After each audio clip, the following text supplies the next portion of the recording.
ಬೆಳಗಾವಿಯ ಕಿತ್ತೂರು ತಾಲೂಕಿನಲ್ಲಿ ಮಳೆ ಅವಾಂತರ ಎಷ್ಟರ ಮಟ್ಟಿಗೆ ಇದೆ ಅಂತಂದ್ರೆ ಈಗ 39 ಮನೆಗಳು ಹಾನಿಯಾಗಿರೋದು. ಸಂತ್ರಸ್ತರ ಭೇಟಿಯಾಗಿ ಸಾಂತ್ವನವನ್ನ ಶಾಸಕ ಮಹಾಂತೇಶ್ ದೊಡ್ಡಗೌಡರು ಇಲ್ಲ, ಮನೆಗೋಡೆ ಬಿದ್ದ ಕುಟುಂಬಗಳಿಗೆ ಈವರೆಗೂ ಕೂಡ ತಾತ್ಕಾಲಿಕ ಪರಿಹಾರವೂ ಕೂಡ ಸಿಕ್ಕಿಲ್ಲ. ಶಾಸಕರು ಯಾರು ಕೂಡ ಬರೋದಿಲ್ಲ, ಅಲ್ಲಿಗೆ ಕೇಳೋರು ಇಲ್ಲ. ಉಸ್ತುವಾರಿ ಅಂತೂ ನಾಪತ್ತೆ ಆಗಿಬಿಟ್ಟಿದ್ದಾರೆ ಬೆಳಗಾವಿಯ ವಿಚಾರದಲ್ಲಿ. ಯಾರು ಹೇಳೋರಿಲ್ಲ, ಕೇಳೋರಿಲ್ಲ.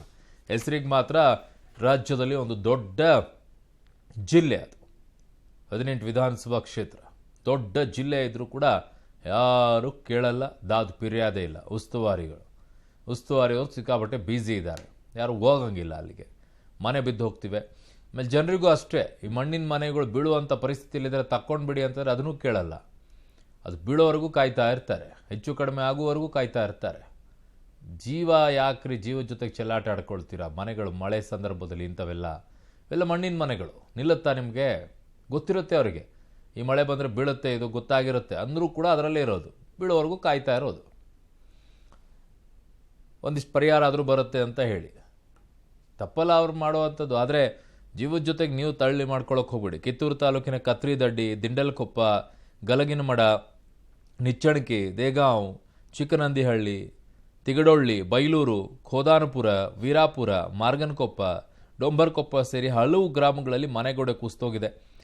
ಸಂತ್ರಸ್ತ ಕುಟುಂಬಗಳಿಗೆ ಸದ್ಯಕ್ಕೆ ತಾತ್ಕಾಲಿಕ ಪರಿಹಾರ ಆದರೂ ಬೇಕಾಗಿದೆ.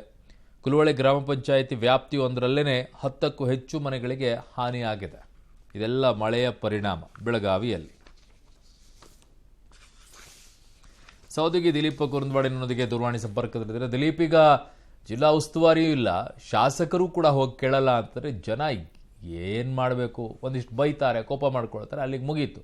ಎಲೆಕ್ಷನ್ ಟೈಮಲ್ಲಿ ಪಾಠ ಕಲಿಸ್ಬೇಕು ಅಷ್ಟೇ, ಇನ್ನು ಬೇರೆ ದಾರಿ ಇಲ್ಲ ಅಲ್ವಾ? ಹೌದು ಅರುಣ್, ಏನಂತಾರೆ ಪ್ರಮುಖವಾಗಿ ಕಿತ್ತೂರು ಮತ್ತು ಖಾನಾಪುರ ಭಾಗದಲ್ಲಿ ಬಹಳಷ್ಟು ಮಳೆ ಆಗ್ತಾ ಇದ್ರಿಂದ ಕೂಡ ನಿನ್ನೆ ರಾತ್ರಿ ಕೂಡ ಮಳೆ ಮುಂದುವರೆದಿರುವಂತದ್ದು. ಈಗ ಕಿತ್ತೂರಿಂದ ಬರ್ತಕ್ಕಂಥ ರಿಪೋರ್ಟ್ ಗಳನ್ನ ನೋಡಿದ್ರೆ ಬಹಳಷ್ಟು ಮನೆಗಳು ಧರೆಗುಳಿದ್ರಂತೆ, ಮತ್ತೆ ಶಾಲೆಗಳು ಕೂಡ ನೆಲಸಮಾಗಿರುವಂತದ್ದು. ಈ ವಿಚಾರದಲ್ಲಿ ಶಾಸಕರಾದಂತವ್ರು, ಜನಪ್ರತಿನಿಧಿಗಳಾದಂತವ್ರು ಬಂದು ಅವರಿಗೆ ಸಾಂತ್ವನ ಹೇಳೋದ್ರ ಮುಖಾಂತರ ಧೈರ್ಯ ತುಂಬಾ ಬಹಳ ಅವಶ್ಯಕತೆ ಇರುವಂತದ್ದು. ಆದ್ರೆ ಕಿತ್ತೂರಿನ ಶಾಸಕ ಮಹಾಂತೇಶ್ ದೊಡ್ಡಗೌಡರು ಎಲ್ಲಿ ಕಾಣ್ತಾ ಇಲ್ಲ ಅಂತೇಳಿ ಕಿತ್ತೂರಿನ ಈ ಭಾಗದ ಜನರ ಅಳಿಲ ತಿಳ್ಕೊಂಡಿದ್ದಾರೆ. ಮತ್ತೆ ಕುಲವಳ್ಳಿ ಗ್ರಾಮದ ಸಮೀಪದ 7-8 ಗ್ರಾಮಗಳು ಏನು ಮನೆಗಳು ಬಿದ್ದಿರುವಂತದ್ದು. ಮೊನ್ನೆ ನಾವು ದಿಂಡಲ್ಕೊಪ್ಪಿಗೆ ಹೋಗದಾಗ ಕೂಡ ಬಹಳಷ್ಟು ಜನರು ಕಣ್ಣೀರ್ ಇಡ್ತಾ ಇದ್ರು. ಇದು ಆ ಭಾಗದ ಶಾಸಕರು ಕಂತೇರಿಬೇಕು. ಜೊತೆಗೆ ಏನಂತಾರೆ, ಅವ್ರು ಬಂದು ನಾನು ಇದೀನಿ, ಇಂಥ ಸಂಕಷ್ಟದ ಸಮಯದಲ್ಲಿ ನಾವು ಇದೀವಿ ಅಂತ ಧೈರ್ಯ ತುಂಬಾ ಕೆಲಸವನ್ನ ಮಾಡ್ಬೇಕಾಗತ್ತೆ. ಆದ್ರೆ ಈ ತರ ಒಂದು ಕಾರ್ಯಕ್ರಮಗಳನ್ನ, ಈ ತರ ಒಂದು ಕೆಲಸವನ್ನ ಕಿತ್ತೂರು ಭಾಗದ ಶಾಸಕರನ್ನ ನೋಡ್ಲಿಕ್ಕೆ ಆಗ್ತಾ ಇಲ್ಲ ಅರುಣ್. ಓಕೆ ದಿಲೀಪ್, ನಿಮ್ಮೆಲ್ಲ ಮಾಹಿತಿಗೆ ಧನ್ಯವಾದಗಳು.